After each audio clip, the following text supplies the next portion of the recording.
Hi, everyone, and thank you so much for joining us here today for our webinar around supporting families and fostering infant and early childhood mental health. We're so excited to have such a great, robust group to be able to think together with our experts that we've invited today and to be able to have some dialogue and to answer some questions. So we're going to jump right in because we have just an hour and we want to make sure that we're maximizing our time together. So this is just a quick disclaimer as people are entering the room that this is a training that's happening through NTAC. NTAC is sponsored by SAMHSA. And I'll give you a second to skim this so you all are able to see. So we are part of, we can go forward, Alice, that's fine. I'm sure people are fine. You're gonna all get the slides at the end, so you'll be able to read this disclaimer on your own time as well. So NTAC is a multidisciplinary team. You are here today with our infant and early childhood team, this is a list of our partners. We clearly have a really robust group here. We have Jane from Fredla who will be presenting today. Pamela is on the call, as well as myself, Julia, and we're part of the Georgetown Center for Child Development. And we have our other expert, Gina, here, who is from UCSF. So these are just some of the partners who make up our NTAC team. So our goal here, as we're jumping in, is to make sure that all children, youth, young adults, and families with emotional or behavioral health needs can access evidence-based treatment and recovery services in a well-coordinated system of care. And like I said, for our specific group, we're really thinking about our infant early childhood population, and so excited today to also be thinking about how that relates to our families and family support. And so this is just a nice infographic that has some of the supports that NTAC is able to offer free of cost. So if you're looking for additional trainings, technical assistance, and resources, these are some ways that we're able to support.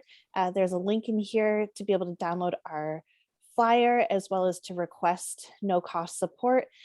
Again, our group does specific TA for groups for infant and early childhood populations, thinking about systems of care and thinking about how we can help to support that work. And we have some great learning communities coming up in the future. We've got this 5 Things Digest, which is great and offers resources specific to our population.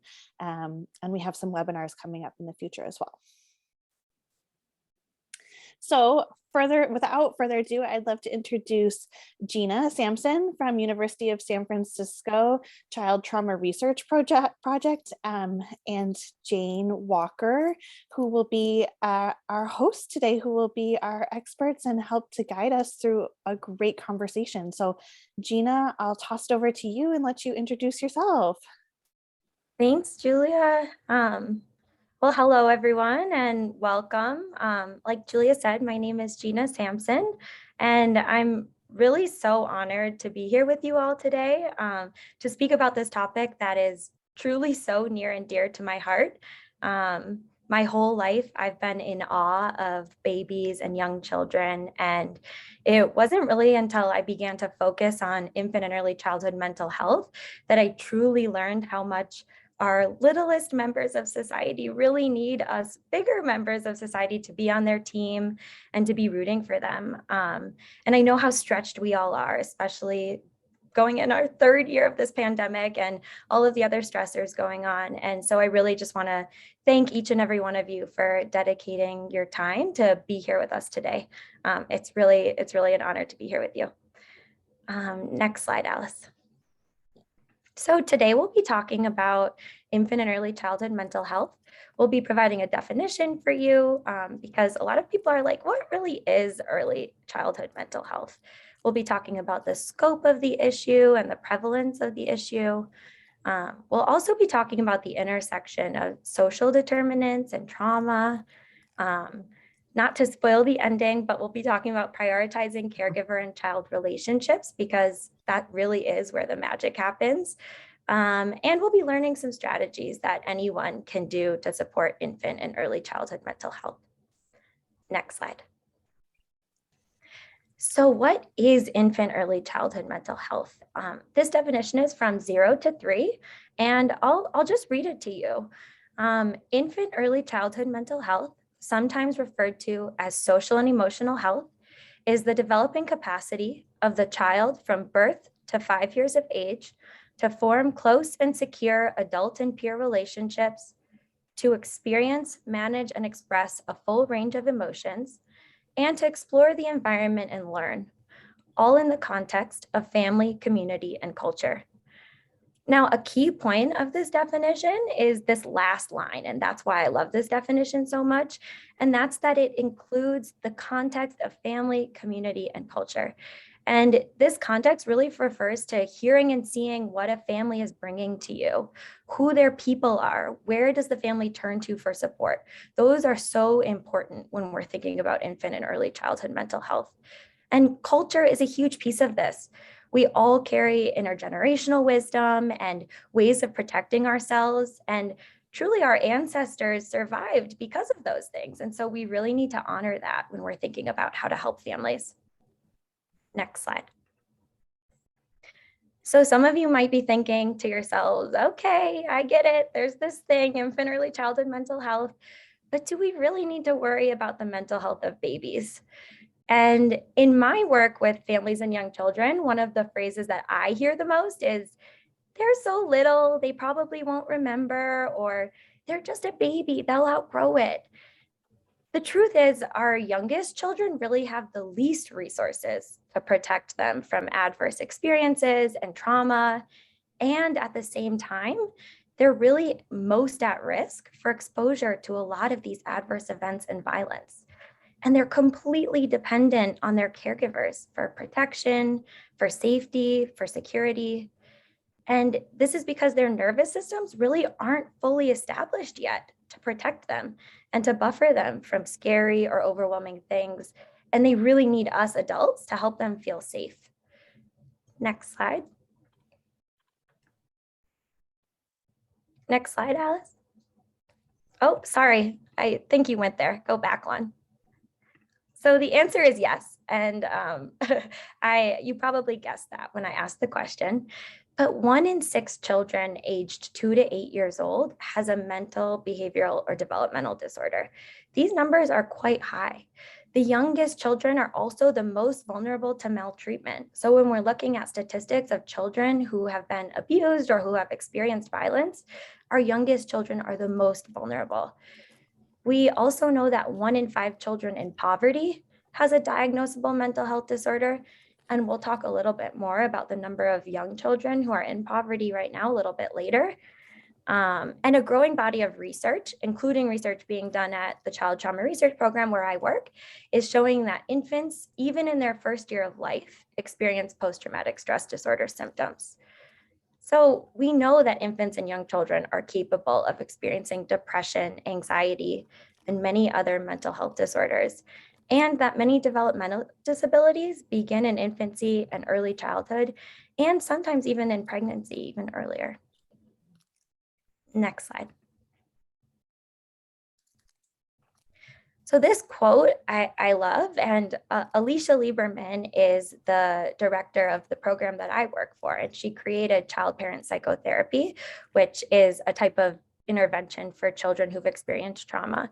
But she's one of the people who wrote this. And one barrier to mental health care for young children is the pervasive but mistaken impression that young children do not develop mental health problems and are immune to the effects of early adversity and trauma because they are inherently resilient and grow out of behavioral problems and emotional difficulties.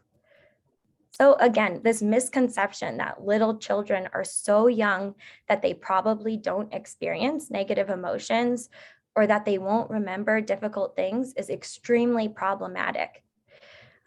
Whether it's a NICU stay or an early surgery or a car accident or witnessing violence, caregivers often don't want to discuss traumatic events with very young children. And this is often because we want young children to forget. And it's easier to assume that they won't remember the negative things because they're so little. And this makes perfect sense when we really think about it. As adults, we want to protect our kids from these scary situations. We don't want to think about them experiencing negative things. We can also feel guilty about our littlest children having negative experiences. And the truth is, children do remember events, even if they happened in infancy. It just may not be in a way that they can talk to us about. It could be embedded in their physiology, and it may come out through their behaviors, through play, through the way that they eat, the way that they relate to others, or even how well they're able to regulate themselves and their emotions. Next slide. So, why is early childhood such an important time? Why are we all gathered here today? And the truth is, it's for many reasons, one of which is brain development. Brain development in early childhood is this beautiful critical window between birth and age 5. Neuroplasticity is the process by which our brains are shaped by experiences.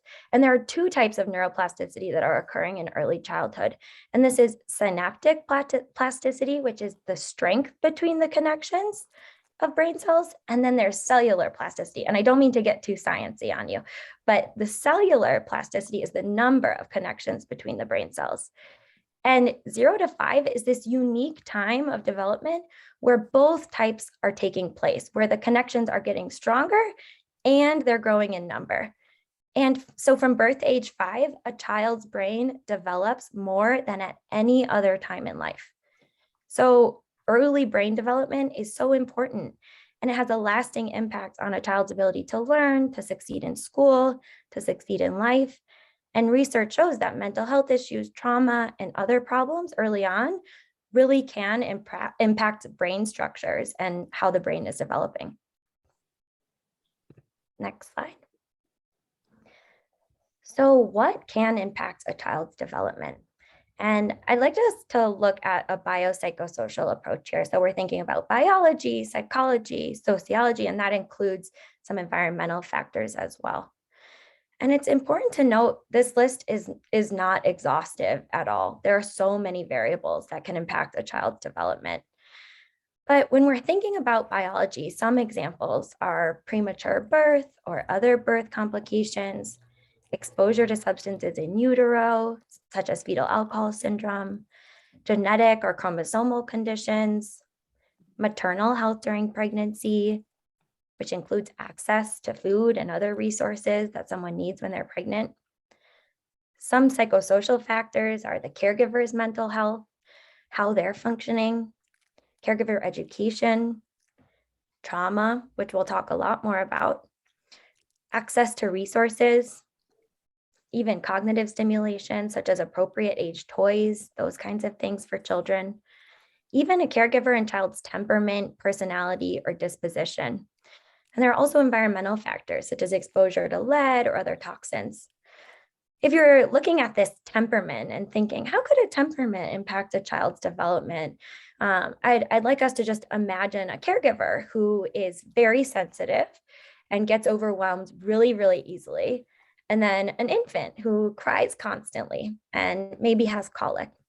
And this caregiver may feel very, very overwhelmed just from hearing the baby's cries. And then if we think about the perspective of the baby, we have this little baby who might feel unconsoled because the caregiver is so overwhelmed that they're not able to attend to the child's needs at that moment. And so you can see how even something as simple as temperament might impact the relationship and the child's development.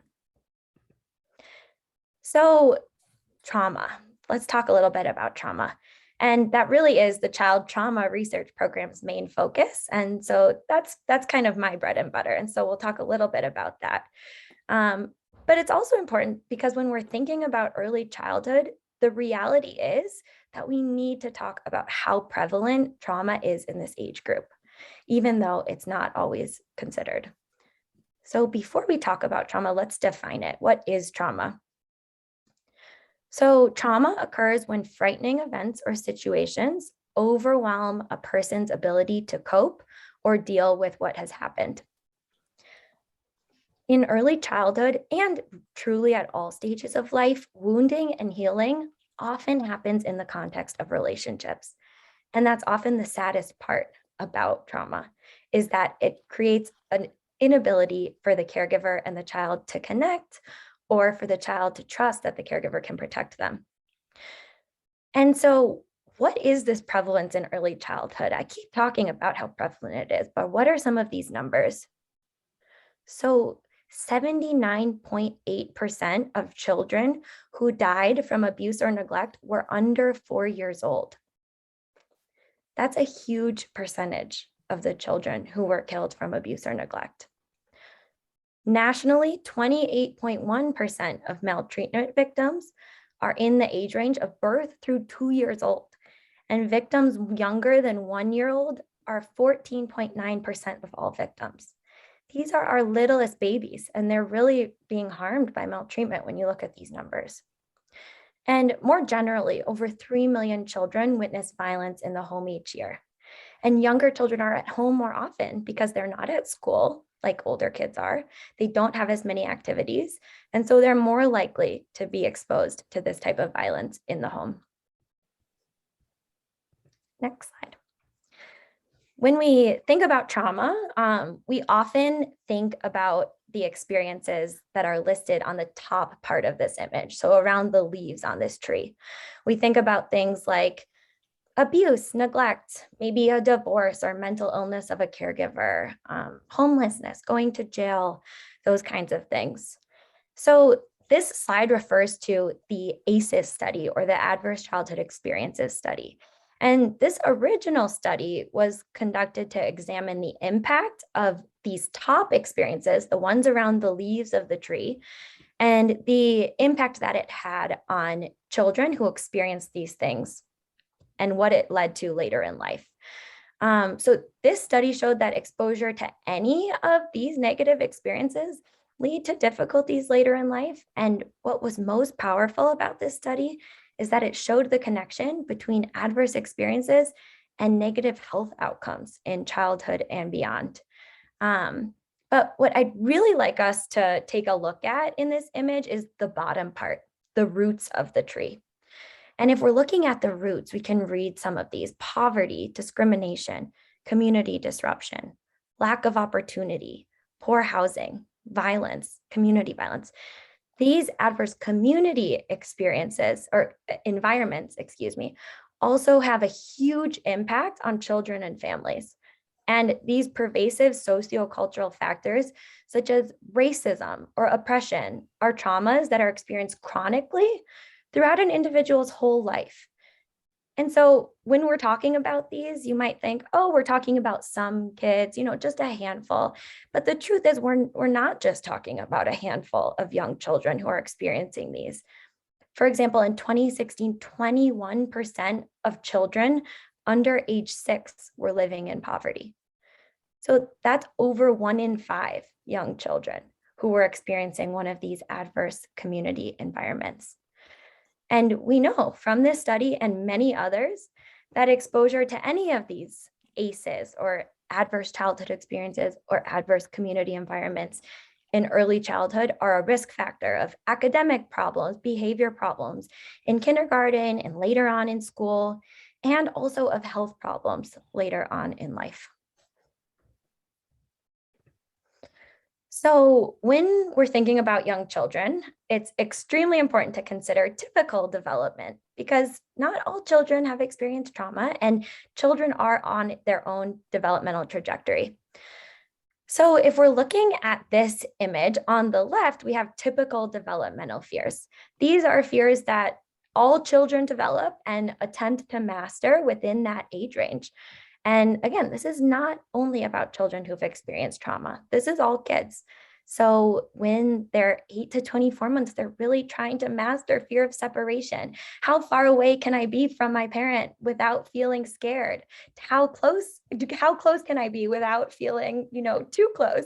They are trying to master those boundaries, and so on. Fear of losing love, fear of body damage, fear of being bad. What I'd like us to consider is how we can consider developmental trajectories when we're thinking about children's inner experiences. So when a traumatic event occurs, for example, we need to ask, how old was the child when that happened? Because it really matters how old a child was and what stage of development they were in when the trauma occurred. So if a child who's 8 to 24 months old experiences forced separation from a caregiver in any of the ways that are listed here, deportation, incarceration, separated at the border, hospitalization, foster care, that fear can be exacerbated and they can have a harder time resolving that inner fear that they're struggling with at that age range.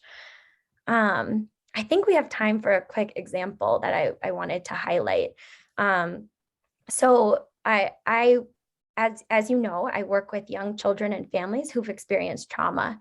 And so a couple of years ago, I was working with a family with two young children, and both children were removed from their home and placed in foster care because they witnessed severe domestic violence between their caregivers. The younger child was 1.5 when she was removed, and the older child was 3 when she was removed. And they remained with a foster family for 11 months and had visitation with their parents at that time. But when they were reunified with their mother, the children had really different presentations. The younger child, who was now about 2, was highly emotional, and the mother would try to comfort her, but the little girl would push her away and say, "No, don't touch me. I can't have you here." And when we talked about this, we realized this little girl didn't know if she could count on her mother to always be there when she needed her, to be there to support her, because she wasn't there in the past. And the little girl, this little 2-year-old, she didn't understand that it wasn't the mom's choice to be away for so long. She didn't understand that mom didn't want that. And so in time, mom would remain close by and open armed when the little girl would become sad or needed her. And eventually she learned that mom would be there when she needed her and that she could go to her when she needed consoling. The older child, on the other hand, who was 3 when she was removed, started acting out, not listening, having these behavior problems when she was returned to her mother's care. And after she would have a really rough day, later in the day, like before bed or before a big transition, she would apologize to her mother and say, "Mommy, I'm so sorry. I didn't mean to be bad." And the mother would reassure her, You weren't bad. I know things were hard when we were apart for so long. It was hard for me too." And as treatment progressed, it came out that this little girl was wondering that if she was bad, would mommy send her away again? And so this really articulates the difference. So this younger child has this fear of separation, this fear of losing love, whereas this older child is really focused on being bad. Am I bad? Was I the cause of this behavior? Next slide. So we already are talking about the impact of trauma, but it's important to think about these different categories. And trauma has a huge impact on behavior, on learning, and on the caregiver-child relationship, and in other areas as well. But when we're thinking about behavior, what can we see in kids that might give us a sign that they need some support when they've dealt with trauma? We might see constant alertness, so always looking over their shoulder, feeling extra jumpy if there's a loud noise. We might also notice some frozen watchfulness, so being immobile, invisible, overly compliant. These are the kids who usually don't pop up on our radar that we really need to keep an eye out for. There's also this tendency to assume bad things happened because of them. And there's also disruptive oppositional behavior. These are the kids that usually get referred for help. Just a quick little example of this tendency to assume bad things happened because of them. It's so fascinating, and it's something that so many people are not aware of. But this story is actually from my supervisor, who told me about her then 4-year-old daughter, whose birthday is in mid-March. And about a month after she turned 4 in 2020, her daughter said to her mom, "Mommy, do you think my birthday will bring COVID every year?" And my supervisor had no idea that her little girl had made that connection or thought that COVID was her fault. And this little 4-year-old who hasn't dealt with trauma really, but it just shows the tendency of young children to assume things happen because of them. And so when bad things happen constantly to young children who are in some of those adverse community environments, who are having repeated adverse experiences, we need to be looking out for, do they think this is their fault? We need to reassure them that it's not. When we think about the impact of trauma on learning, I'd really like to draw our attention to this bottom paragraph. Exposure to trauma can affect their perception of time, cognitive style, emotional tone, problem-solving skills, ability to understand rules. This is not like it just impacts their ability to read or do math. It's really that it impacts the ability to do all of the things that make it possible to even learn, to take in information, to focus, to listen. And again, possibly the saddest way that it impacts families is on the caregiver-child relationship. So it can really disrupt the way that a parent and child relate to each other, connect. It can really impact the developmental expectation of protection from the attachment figure. And this is so important because little kids should be able to rely on their grown-ups for protection and for safety. Next slide. So these are some possible warning signs that a young child may be experiencing mental health challenges. In infants, we're not going to hear them talking about it because they aren't talking yet.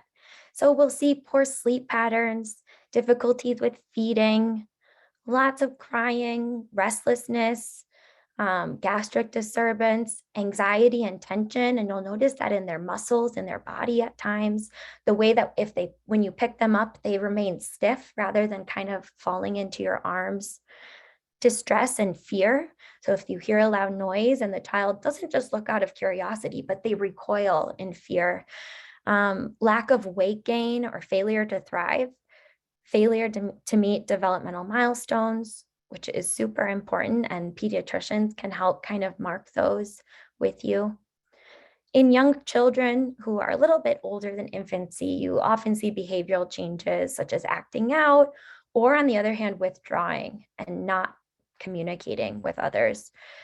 You might see bedwetting, nightmares, isolation, not wanting to play with other kids, not engaging with other people. You might see that they're overly trusting, that they consider strangers to be the same as they would their parents or other known adults. You also might hear about somatic complaints, stomach aches, headaches, my body hurts for no apparent medical reason. Regressions in development are super common in this age range. So if a child is potty trained and then starts having accidents really consistently, and one accident or a couple is normal, but if they're starting to have regressions like that, it's something that you might want to ask someone about. If you notice that a young child is nervous, anxious, or panicky, those are things that young children might need some help dealing with. Constant irritability, frequent illness, and one that I see a lot in my work is play related to trauma or stress. And so this would be kind of repetitive play themes that surround something that they've experienced. Next slide. So this is what we've all been waiting for. How can we help promote infant early childhood mental health? And here are just a few examples, and I think we'll talk a bit more when we're doing some question and answer. But the key here is supporting caregiver-child relationships. This is really where the magic happens. This is where we want to put most of our energy because it has the highest return on investment. Young children are with their caregivers so much of the time that it's so important to make sure that that relationship, that connection is flourishing. There's some amazing research by Dr. Beatrice Beebe, and she did an incredible study that looked at infant and parent reciprocal vocalizations and facial expressions. So basically back and forth communication between infants and their caregivers. These are really young babies that were in this study. But she noticed that children, little infants who had stronger back and forth communication with their caregivers showed stronger attachment throughout childhood and even showed benefits 30 years later in a follow-up study. So helping caregivers communicate with young children is really key, and that's where we want to put most of our energy. We also want to encourage caregivers to get help early and to be persistent. I've heard from many caregivers that they go to their pediatrician and say, I need help with my child. Something's not right. And the doctor says, no, I think they're fine. I think you're good. And then years later, this parent is stuck thinking, what if I had gotten help earlier? And so when we say be persistent, we really want caregivers to continue to advocate for their child because their child can't advocate for themselves yet. And so when you see something wrong, you know your child best, and you should rely on that caregiver's experience and trust that they know what's going on. We also want to acknowledge the needs and experiences of infants and young children. And I know we've talked about this a lot, but if a young children experiences something and we deny it, we're denying their reality. And so we really want to make sure that we're talking to young kids about the things that they're experiencing in their life.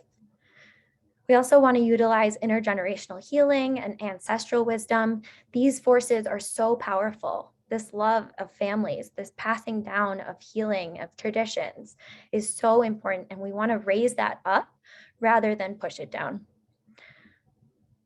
In early childhood, we need to normalize and validate caregiving challenges and stressors. This is such a stressful time for so many families. And if we're not normalizing and validating how hard it is, we're likely not going to have good engagement from families because they need someone who's going to sit with them and say, I get what you're going through. It's hard. Your stressors are totally valid, and they really need to hear that. A big thing that's free and easy to do is engaging in play with young children. I know our time is super valuable, but young children need it. And the more that we play with them, the more we get a window into their world. Play is their language. They don't have English yet. They don't have words. They don't speak the same way we do. And so if we're able to play with them, we're getting on their level, we're using their language to interact. For children who've experienced trauma, we also really want to encourage parents to speak the unspeakable. That's what we call it in child-parent psychotherapy. But really that means talking about the trauma, saying, I know it was really scary when the dog attacked you. I know it was really scary when you saw his teeth. It was so scary for me too. And all I wanted to do was keep you safe. The more we're able to talk about those things, the more we create a safe space for children who are exposed to trauma. It's also important to keep in mind that the best predictor of outcomes for children after a traumatic event is the caregiver's ability to cope with the trauma. And so we don't just want to be targeting young children. We also need to be targeting caregivers and getting caregivers the help that they need so that they can heal and that they can help their child heal. And if needed, refer to dyadic therapy. Dyadic meaning that the parent and the child come together to therapy. And we'll talk more about some resources for that later on. Next slide. So if you haven't heard me say this enough times by now, relationships are the vehicle for healing. Relationships are key for early childhood. These are all super important, but I'd really like to draw our attention to two of these squares. The top right one is really important because we're talking about physiological regulation and dyadic affect regulation. And those are a lot of fancy words, but what they really mean is co-regulation. It means regulating with another person, being attuned to their needs, being attuned to their experience. Little people really need to borrow the nervous systems of their big people. They don't have the skills yet to do it on their own. So they really need to borrow our biology in order to calm, in order to regulate. Simply holding a young child in your arms, bringing them up, rocking them, breathing with them, rubbing their back. These are all simple ways to help a young child regulate. And it also helps you regulate yourself. The other piece that I really want to draw our attention to is the bottom left square. So where it says identifying and managing difficult feelings. And the reason I want to talk about this, it may seem kind of self-explanatory, but is that it's not only for children. we really want to be helping parents to learn to reflect on their own state. So what is happening for you as the adult right now? Opening up this conversation with a caregiver by saying, I noticed you became really frustrated right there. How does that impact the way you interacted with little Johnny when he was having a tantrum? Or does that change how you responded to your little Bobby when he got upset? And oftentimes caregivers haven't had that ability to think that through. And we really want to show them your calm is contagious. So the more you can create your calm, the more you can share your calm with your child. Next slide. So we talked a lot about infant and early childhood mental health, but what are some of the benefits of doing this work? And I'm going to highlight 2 studies here, but really there's a growing body of evidence that suggests that this is very important, not only for the social emotional health of young children and adults as they grow, but also even economically. And that's one of the reasons I love this first study, is that an economist actually did this study. And it was on the return on investment from low-income children engaging in early childcare programs beginning in infancy rather than starting at 3 or 4 years old, as is typical in the United States. And then the study tracked the children all the way through age 35. And so those children who started the program earlier in infancy had improved high school graduation rates, reduced crime and incarceration rates, reduced special education, improved educational attainment, and improved health. And perhaps most surprisingly is there was a financial gain despite the high cost of the program of starting a child in infancy rather than later on in life. They found that almost $7.50 were generated for every dollar spent on this programming. So when you're lobbying or talking to government officials about where to pour your energy, early childhood is so important. And the money shows that it's important in that aspect too. This second study compared psychosocial stimulation versus nutritional supplements versus both in a group of disadvantaged children in Jamaica who had stunted growth, is what they called it in the study. And so one group was given this psychosocial stimulation, another group was given nutritional supplements, and a third group was given both. And then there was a control group that was given none of these things. What was so shocking about this study, and psychosocial stimulation was defined as home visits that focused on cognitive and language and psychosocial skills. And they were 1 hour of weekly play therapy, basically play sessions. And what's so amazing about this study is that the group who received the psychosocial stimulation and the group who received both the psychosocial stimulation and the nutrition saw positive impacts on social skills, school attainment, later employment rate, and they were even paid more later in their jobs. They also had decreased participation in violent crimes. But the nutrition-only group had no long-term benefits recorded in the study, which I found really surprising, actually, because we know that kids need nutrition in order to survive. So this is a very important study about the difference that some psychosocial stimulation in early childhood can make. And like I mentioned, the evidence base continues to grow.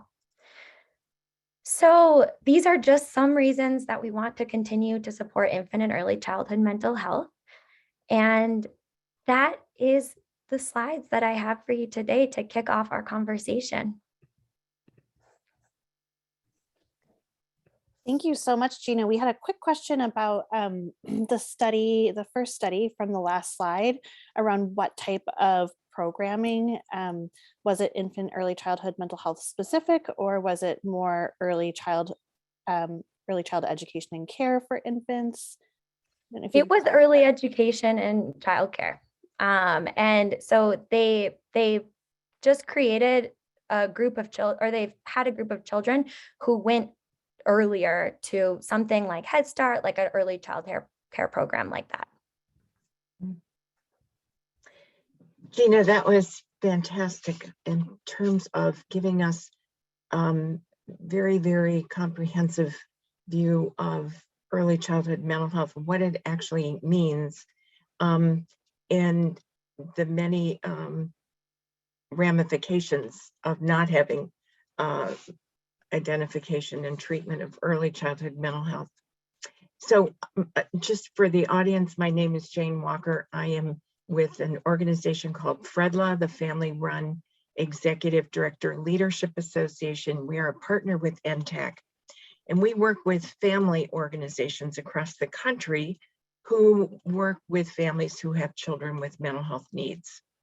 And so often the primary people that they are working with are the families who have possibly an elementary school child with significant mental health needs. And the reason we're passionate about early childhood mental health is we know many of these families have to put so much energy into the care of the child with significant mental health needs that younger children in the home may not get the attention they need. So could you talk a little bit about how someone coming into the home as a possibly parent peer support provider, where the focus may be on another child in the home, but there may be younger children, how might you approach the family and bringing up the topic about the younger children? You so clearly talk about the stress of the caregiver. Many of these caregivers are completely stressed out, burned out, have little to give, and yet the younger children very much need this, as your presentation so clearly and passionately showed. Yeah, thank you, Jane, for that question. I think it's really important because we do often get referrals about older children more than younger children, and parents aren't as keen to notice what's going on with the younger children at times because they are so stressed out in relation to what's going on with their older kids.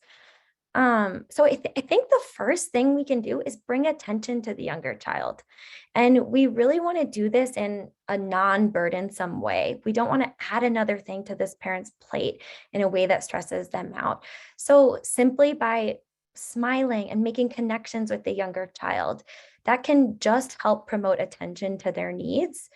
Also including the younger child in activities that you might be doing with the family or in the home, and asking the parents to reflect on how are the things that are happening in the family system impacting the younger child? What is their reaction when something happens? How are you noticing how they're responding in moments of high stress when the family's dealing with some type of stressful experience or event, or maybe something that has to do with the older child? That's kind of the first tier of intervention, is just bringing attention to that, to the little one. I think the next kind of step is really providing developmental guidance and psychoeducation around how young children adapt and experience things differently than older kids do. We really want to help caregivers realize that little kids are taking in what's going on in their environment, and what they're experiencing does have an impact on their overall well-being. I think the caregivers that you're talking about, Jane, are typically so stressed and in such a difficult place trying to navigate caring for many children, at least one of whom who has severe mental health challenges. And so when we're thinking about that, something really important to keep in mind, and that you can help parents remember too, is that research shows that one of the most effective ways to support a young child is to spend just 10 minutes of undivided time with them. And so if they're able to give kind of assign themselves the task of spending 10 minutes of undivided time, that means putting away the phone, no work during that time, just focusing on the child and following their lead. If they're able to do that, they would really likely see a difference in behavior in that child, the young child, and if they're able to do that with their older child too, in the older child's mental health as well. And it just showed them that you're present, you're there for them, you care, you want to hear what they have to say, you want to be there with them. And that's so critical.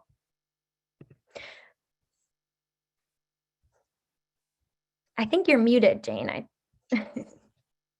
Thank you. I've often heard from families that they didn't know that there was something going on. And they might have gone to their pediatrician. I think you mentioned that earlier. But where might they go, or what you had excellent kind of signs to watch for if they started to notice that, or if a family support partner working with the family started to notice that? Where is the first place they might go? I know most of the time it's pediatrician, but if for whatever reason that's not, where would help be available to them? Yes, that's a great question. And I think you're right. The first place I would recommend is the pediatrician, because they hold the child's development and that child's specific history. And we know that not every child develops according to a script or a template, and they all have some differences. And so the pediatrician should hold that history and be able to understand, if this child needs some extra support. Now, if after going to the pediatrician, you feel that the child's needs still aren't being addressed properly, that's when I would recommend possibly looking online for a provider who's trained in early childhood mental health. Someone like me whose expertise is in children who've been exposed to trauma. There's actually a roster of providers like me who are trained in child parent psychotherapy, and you can access that online. And there's even a map tool that helps you find a provider near you. Not all young children have been exposed to trauma, though, and there are many other difficulties that might be coming up. And so a couple other options might be to seek help through a preschool or daycare. They may have a mental health consultant who can provide support. And then there's this other part of, it's really, really, really important to be aware of your rights and the rights of your child, your legal rights.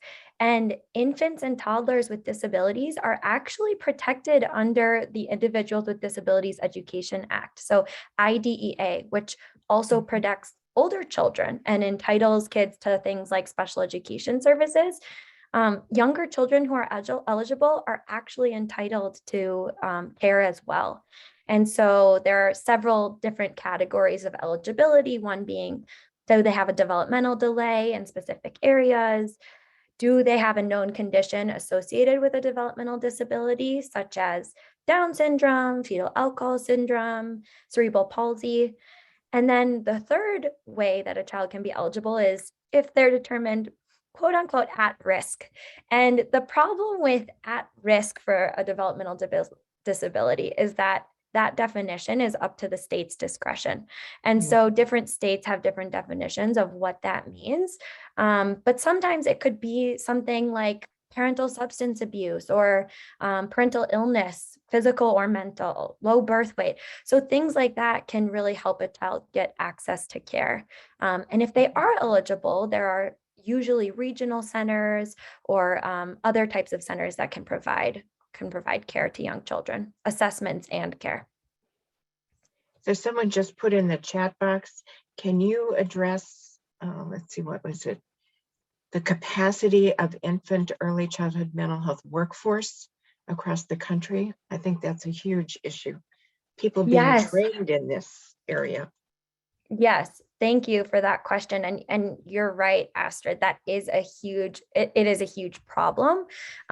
We do not have enough infant and early childhood mental health workers.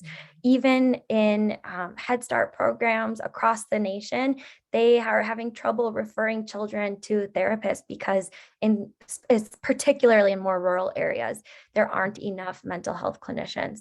I'm hoping that with this, development of like online work, that maybe we can start to support more people who aren't close to a provider, but we really do need more people trained in this.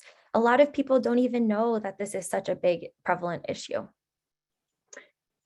I couldn't agree with you more. And that's part of the reason we're doing this excellent webinar. We've had great feedback on how much people are taking away from this webinar today. So how would you raise, if you were coming into the home around another child or for another reason, but you observed, how might you even broach this subject with a family without risking them becoming defensive or offended? Or and you mentioned culture as a factor as well. So are there some tips on how that could be broached in a very sensitive way? Yeah, it's definitely a difficult conversation to have at times.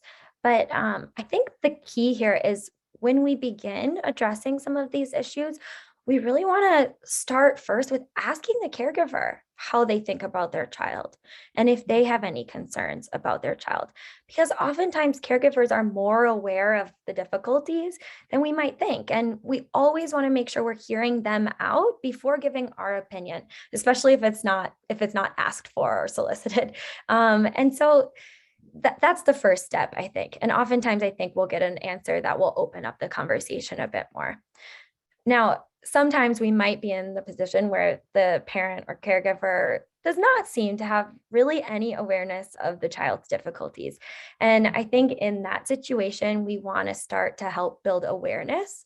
Um, Oftentimes, you can do this by speaking directly to the infant or toddler, or even speaking on behalf of them if they're not verbal. And it might sound strange at first, but it kind of becomes second nature pretty quickly. And for example, you could say something like, "Oh, baby, it seems like you're having a really hard time with all those big feelings in your little body.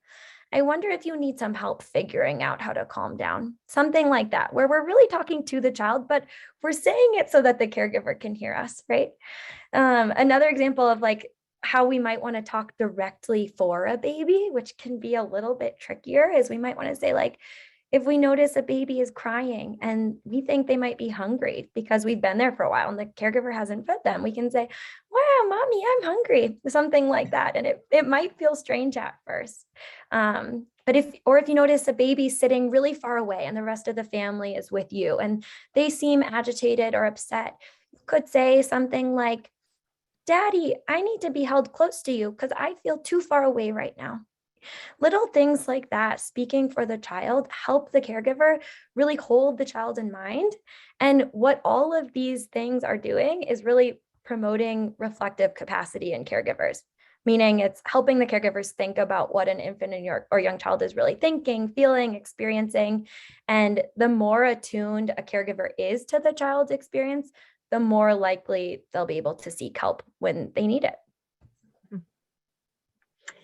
Are there tools or videos that you might suggest if somebody wants to go deeper or learn more? And I say that particularly in light of the workforce issue at the moment, not just in infant and early childhood mental health, but across the board. And so people who may be going into the home, not as mental health clinicians or seeing families, how might they learn more? Yeah, that's a great question. And maybe Julia, I know you're monitoring the chat. Maybe you could write out the ECLKC link so that people can access that. What the ECLKC is, and Julia can probably speak better to this than me, but it's a place on the internet where a bunch of resources for young children are organized by different topics. And that's a really good place to start. There's also communities on social media, so on Instagram or Facebook. Some examples that I love, and I've even shown to families, or free blog posts, for example, are some done by Big Little Feelings, which really is targeting everyday interventions to help with normative toddler behaviors, things that happen with all toddlers, tantrums, difficulties with sleep, giving up a pacifier, little things like that they really go in depth about. And it's ran by a child psychologist and then a mom of 2 toddlers. And so it's all backed in research. It's a really great resource. There's some other pages like Psyched Mommy or Our Mama Village that are also really helpful resources that people can look at. I think Julia is putting some of those into the chat box. Thank you. So, I think that's all the questions I have. I mean, I shouldn't say that because I have many more questions, but I think we're approaching, I think, our time. So Julia, I will turn it back to you. Thank you so much to both Gina and Jane. I feel like this was such a great webinar, and thank you all so much for everyone who attended. That we're so excited to have such great attendance on a Thursday in February, and really thinking about the importance of this topic and that there's hunger for it, need for it. I think we brought up so many great issues of not only what it is and how we're promoting it, but the workforce piece around it as well. And so we have a quick survey here. If folks don't mind filling this out, this helps us to determine how we can better serve the field of infant and early childhood mental health through our NTAC systems of care and our training and technical assistance. So if you could take a minute to fill out that feedback survey, that would be great. We also have you'll be getting a follow-up email from Alice, who I believe has the PowerPoint as well as the resource list that we'll be sending out to you. We have a nice handout just with some more information on infant mental health. There's a great reflective activity that Gina created there, which can be a really nice take back. And then we also have the resources that we mentioned. This slide right here, I know a few people were asking about how do I learn more? And that is music to our ears. We want you to reach out to us, contact us if you're looking for more technical assistance. You can see on the slide right here, and we can put it into the chat as well. We have the email for NTAC, and when you email and say, I'm looking for more information on infant and early childhood, this will be brought to Pamela or someone on our infant and early childhood mental health team so that we can reach out to you and we can provide further assistance. And like I said, if you aren't already signed up for some of the NTAC events, please do so. We have some really great events coming up around grandparenting. Is that correct, Jane? Yes. Fatherhood and infant and early childhood. Pamela, maybe you want to speak a little bit to what might be coming up in the future so folks have a chance to get excited and join us for some more events. Right. And I know we only have a minute left. Thank you so much, Gina, Julia, and Jane. I think you can see from the chat that this was really well appreciated, this content, and we're really happy to provide it. We have some exciting programming following up from our year one programming on engaging fathers and father figures. We're pulling together an online curriculum that's going to have some very exciting videos of dads and granddads from vulnerable communities with some great lived experience about how they created their own seats at tables where they didn't find a space to participate and sort of leverage their own experience to work on systems, behavioral health systems in different states. So I'm really excited about that online curriculum that's going to be released later this year. We also have a great webinar coming up in March about supporting diverse gender identities in early childhood. And we're just really open to all of your feedback on what else you may be looking for and what else you need in this space. I'm going to quickly put Gina's email into the chat, and we'll also, if it's okay with you, Gina, include it in the follow-up information that we're sending along. And some of the links that were shared in the chat today, we're also going to be putting together some follow-up resources for you all. That's kind of the beginning of what we hope will be a toolkit for folks who are, as Jane mentioned, sort of family folks who are coming into the home or in other service delivery settings, supporting families of infants, toddlers, and young children, but didn't benefit from the kind of training that Gina and Julia and I had on infant mental health. So we're really excited to share those resources with you as well. And just thanks for your time this afternoon.